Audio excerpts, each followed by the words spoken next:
Hello. So in this video, I'm going to do something a little bit different than what I normally do on this channel. This is kind of a reflection video, but it does have a useful lesson or moral or whatever it is for instructors. University instructors, high school teachers, elementary, middle, whatever it is. So at the time of filming this video, I'm about a week and a half into the new semester, fall 2021, having not been in the classroom since the spring break of 2020. So I hadn't been in the classroom for all of last year and all of last academic year, the 2020 to 2021 year, plus the final couple of weeks of the 2020 spring semester. Now I'm back in the classroom for 3 of my 4 sections. And I have mixed feelings about this because on the one hand, we are still in the midst of an ongoing COVID pandemic. Delta variant is surging, etc., etc. But, and if I'm completely honest, I don't think Penn State has done enough to ensure campus safety. I know my office mate already has 2 students who are sick with COVID. I have a student whose child potentially has COVID, so it's not a good situation. But there are things that I'm happy about with being back in the classroom. And one of the things that has made me most happy with being back in the classroom, and this is going to sound dumb, getting to write on whiteboards and chalkboards again. I don't know what it is. I don't know why that's such a big thing for me, but in like the week leading up to going back to classes, back to campus, that was just one of the things I was like, I'm psyched. I'm psyched for this one small stupid thing. And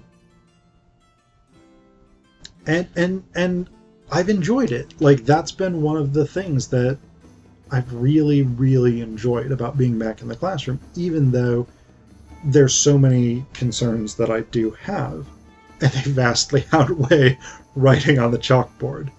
But this also makes me think about something else that I experienced in my career at the very beginning of my teaching career, when I was in my master's program at the University of Vermont. The first semester that I was teaching, 22 years old, the first day, I ended my class when someone from the next class knocked on the door because I had run over my time. And I went out, either that day or the next day. Went to Walmart or someplace probably, and I bought a watch.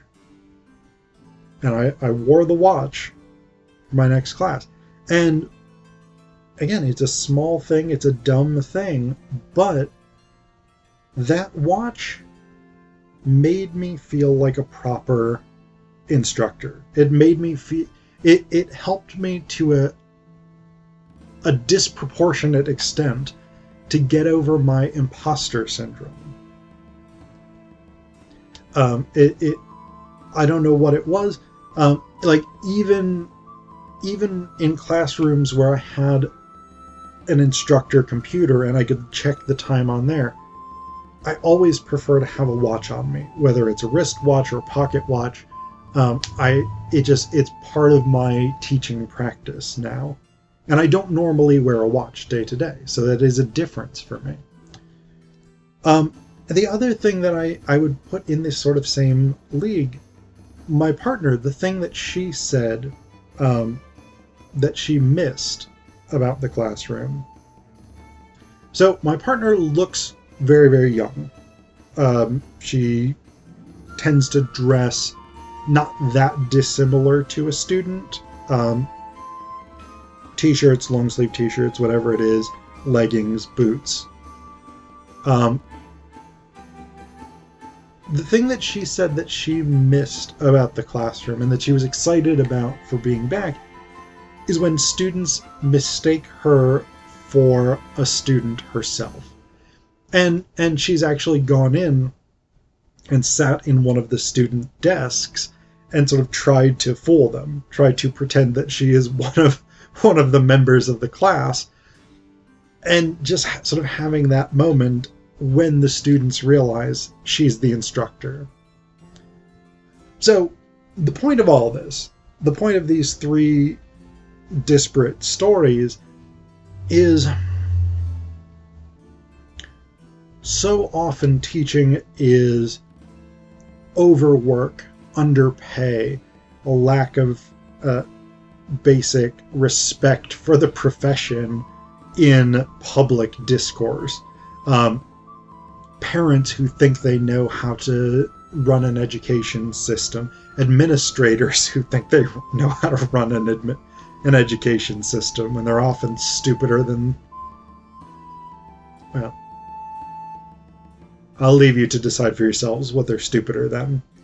So we have all of these terrible conditions, all of these negative things that are a part of teaching as an experience. And I think one of the things that you need to do to survive as a teacher is to just find small things that you can have joy in. Find small things that can somehow make you feel like this was worth doing, or like I belong here.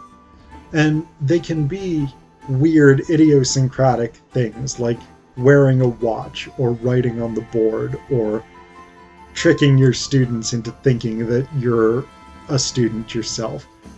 You can do these kinds of things and try and find some joy in it.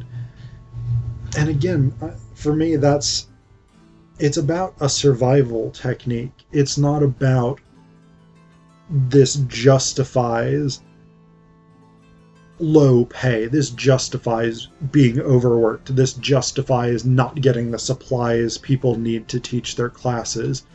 Whatever kind of bullshit it is that we all have to put up with in this profession. This is not to say, because I get to write on the chalkboard, all of that is okay. No, it's not okay. But if that's the only thing you have in teaching, if the only thing that you have in this profession is, here are all of the things that aren't okay, you're not going to make it. And you should. You should be able to make it. You should be able to teach, and it should not destroy you. And I think this is one of the things that you have to do. And I mean, we can work to make it better, and we definitely should. But in the meantime, as we work to make it better,